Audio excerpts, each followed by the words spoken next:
In episode 3, we meet up with Hope fucking Estime, who is older now and has a woman, Alyssa from 5 years ago apparently, who wants his dick so badly she can barely contain herself. I want to show them. It's okay to show them, isn't it?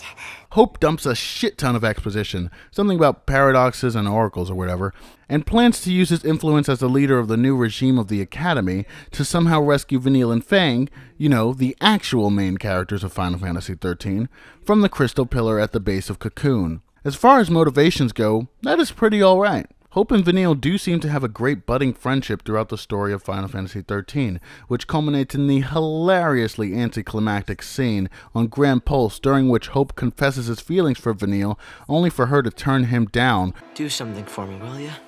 Keep smiling. It makes me happy when you smile. I didn't know you felt that way. Which prompts him to then say, "Psych, I was just kidding about liking you, and boy, I'm glad you turned me down, because if you hadn't, I would have looked like a real ass, wouldn't I?" Hope is actually a very good character in this game, and I mean very good. That says a lot considering he was a shit character in Final Fantasy XIII, the absolute worst in fact. He's one of the few characters in the game who actually feels like a character with set motivations and logical plans to achieve that end. Almost every other character says what they want and just spews random pseudo-philosophical and expositional bullshit, but it always feels like they're just being dragged along by the fucking plot. But no amount of maturity can apparently possess Hope to get an actual fucking weapon. What the hell, Hope? I know you're not a soldier by definition, but if you got to kill monsters as a part of the daily operations of your facility, why don't you get a fucking gun? Hope sends us along to Urba, which has been quite literally decimated by a paradox of some sort. What do you mean, a dream within a dream? Paradox. And by solving it, we meet with the main villain Caius, and a soothsayer Yule. Sarah! Let's stop for a moment, take a breather, and realize something. The team at Square Enix writes like middle schoolers. You see, I'm a writer. I've written a collection of short stories, The Colorful Conscience, buy the second edition now on Lulu.com, and when I look back on my writing from high school and before, I realize how much better it has gotten. I realize it takes more to give a character personality than just saying, "I am very sad. This event had an effect on me. That effect was me becoming sad. But I am usually a happy person, yes?" It takes more to create a good plot than saying, "We have to do this thing because it's literally what God would have wanted." But Square Enix doesn't understand that. They write like students who are just trying to get a D on their essay to graduate. But the worst part of it is, at least that student would know what they're doing is crap. Square Enix is like one of those people who make shit and think it's gold. What am I going on about? Have you really not noticed it yet? Noel and Yule. Their names both mean Christmas. Noel Christ, as in Jesus fucking Christ. Are you kidding me? This isn't symbolism. Symbolism is when a reference to a particular idea contributes to a deeper and more nuanced analysis of the work as a whole. Why go out of their way to name the other main character Jesus Christ and have a shit girlfriend named Christmas as well? It's just symbolism for symbolism's sake, which is utterly meaningless and, let's face it, pretentious. At least calling the great monster from Final Fantasy X Sin worked really well with the religious fervor that was present throughout the game. But Final Fantasy XIII isn't referencing anything. It has no deeper meaning to contribute. Everything about the game is about as deep as my dick inside some girl that I did the other day. In other words, I have a small penis! But my erectile insecurities aside, when you name your character something like Noel Christ, it just makes you seem pretentious like that one scene out of Family Guy. All right, let's see. New novel. What's it about? A guy who loses everything, but finds his soul in Canada. All right, we're cooking now. And the whole book is an email to his daughter, who's dead. And his name will be Norm Hull, because he's just a normal guy. But not everybody will get that. That's just for the scholars 100 years from now. Yule is a seer who has a bad tendency to die all the time, like at the most inconvenient moments. She has to see the prophecy or whatever, but she already knows the prophecy, but she doesn't. Look, the jargon and absolutely convoluted mess of this game's storyline tends to weigh on my second grade attention span after about 40 seconds, so forgive me if I can't. Breasts. Change the future, you change the past. It keeps changing? Change is the constant.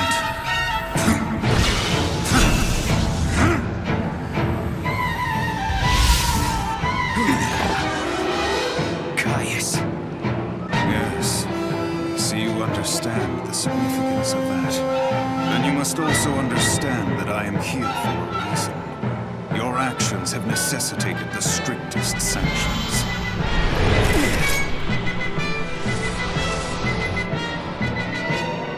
Hey, hold on a second. What do you mean, sanctions? I must protect the sanctity of the timeline.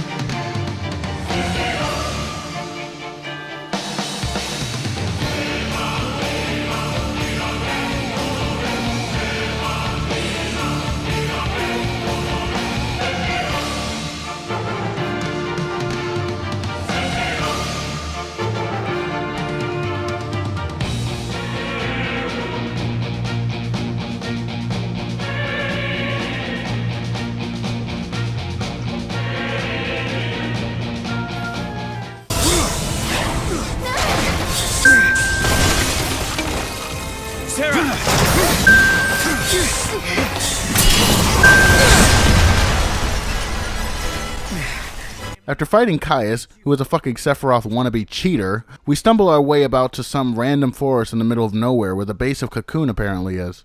And there we find Snow, who is continuing his streak of being the smartest man alive by fighting a giant fire creature with his bare fists to keep it from melting away the crystal support that's keeping Cocoon up.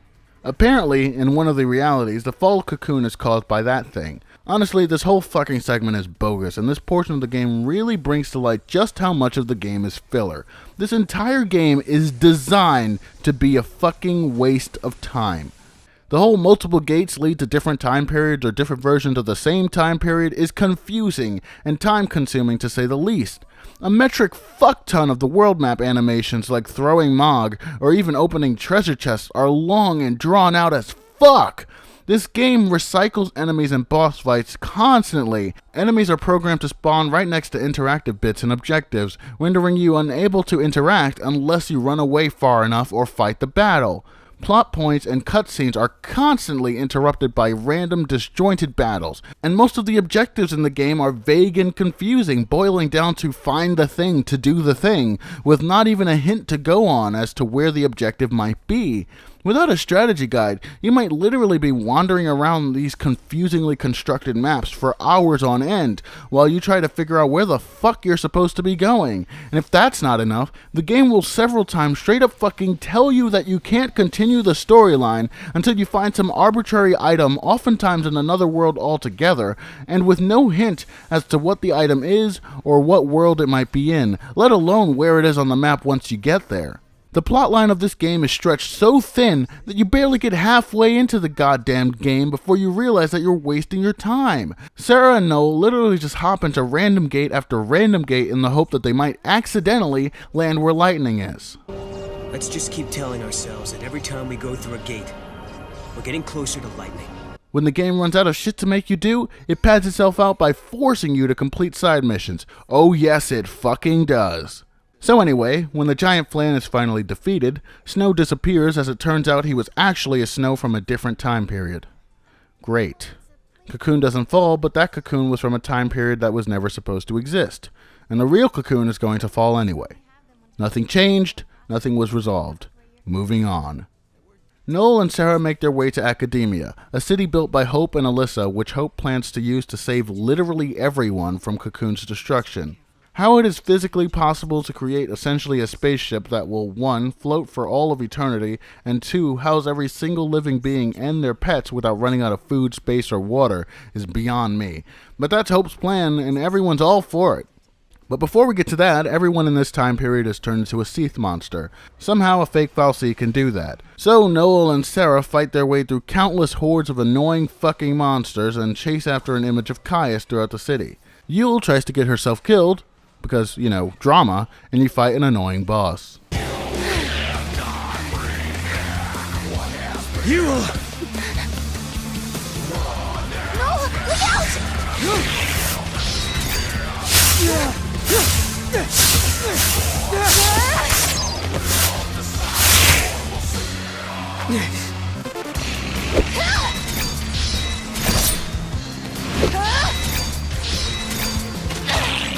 I've got it!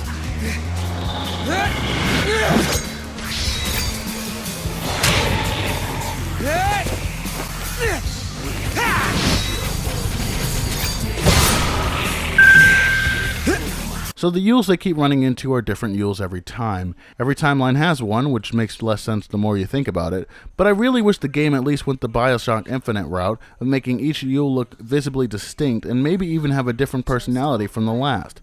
But that would require Square Enix to actually write characters, as opposed to half-eaten popsicle sticks with hair and clothes. You go to this place called Augusta Tower, which Hope and Alyssa built to store information long after the human beings have gone away. Nothing about this part has anything whatsoever to do with the plot, but that goes for a lot of the scenarios in this game, so just bear with me. This AI who looks like Alyssa admits that the AI have become sentient and killed and replaced the people in the tower like Cylons. Sarah and Noel crawl their way up to the top of the tower, only to fight the same boss from the beginning of Final Fantasy XIII like 5 fucking times. The game even trolls you about this. After fighting the boss twice, you're given the option of what strategy to employ to defeat it, since it keeps coming back. Now, if you remember, up to this point I'd been playing Sarah as a crazy person, so I went first with the seemingly dumbest option, which was throwing Mog. Turns out, it was the dumbest option, and then you have to fight the whole boss again. Oh, I think to myself, they're going to keep making us fight the boss if we choose the wrong answer. Well, I'd better choose a legitimate strategy then. So I choose to look for the real one and make the clones go away, which seemed legitimate enough. I figured the yell at Hope option would be as dumb as it sounded, and that the option to keep fighting them over and over would result in me fighting them over and over. You know, utilizing my first grade deductive skill. Well, it turns out that looking for the real one doesn't fucking work, so you have to fight the thing again anyway.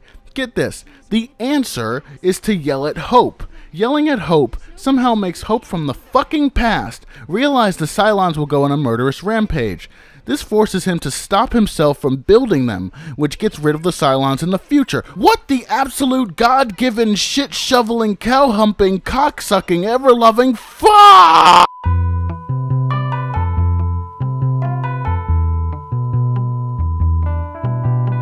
So, after fixing that paradox, you find Hope and Alyssa again, and they send you off on the most frustratingly pointless fetch quest of all time. They need special gravity thingies to make New Cocoon float, so instead of sending research teams to scan areas and figure out a way to retrieve them, they just waited for Sarah and Noel to show up to dump the shitting responsibility onto them. If there weren't strategy guys on the internet, I would have just given up there. You have to find 5 of the shitting things, and they're all over the place. The game has the decency of telling you which world each one will be in, but that's it. No hint as to where in the world, or if you've even unlocked the world you need to go to get the damn thing. Oh, and if you haven't unlocked the world, be prepared to waste the rest of your godforsaken life trying to figure out how to do that! What is this place? It looks, I don't know, unfinished. It's like someone started to build something and then gave up halfway through. Oh, you mean like this game? When you get the damn things, you unfortunately don't get the option to slap Alyssa in the face, so they just smile awkwardly, make the award-winningly awkward conversation this game is exceptional at, then head off into the gate toward another ill-defined destination.